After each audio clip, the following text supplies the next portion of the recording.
Infants who are born premature, or often in incubators and various types of gadgetry and machinery for weeks and perhaps months, it's now known that if these children are touched and stroked on the back for just 10 minutes a day, that promotes their brain development. So human touch is essential for development, and in fact, infants who are never picked up will actually die. That is how much of a fundamental need being held is to human beings.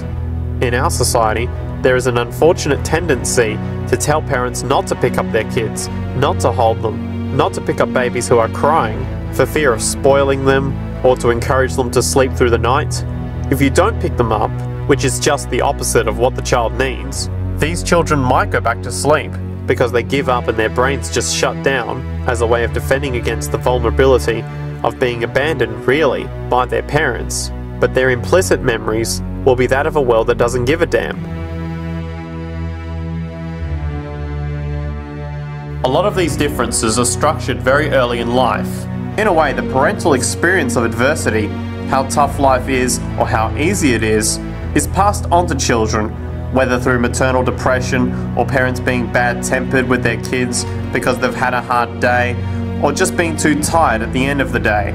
And these have very powerful effects, programming children's development, which we know a lot about now. But that early sensitivity isn't just an evolutionary mistake. It exists again in many different species. Even in seedlings, there's an early adaptive process to the kind of environment they are growing up in. But for humans, the adaptation is to the quality of social relations. And so early life, how nurturing, how much conflict, how much attention you get, is a taster of the kind of world you may be growing up in. Are you growing up in a world where you have to fight for what you can get, watch your back, fend for yourself, learn not to trust others?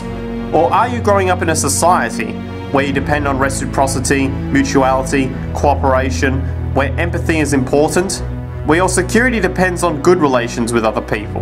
And that needs a very different emotional and cognitive development, and that's what the early sensitivity is about. And parenting is almost, quite unconsciously, a system for passing on that experience to children of the kind of world they are in. If a lot of people love each other, the world would be a better place to live.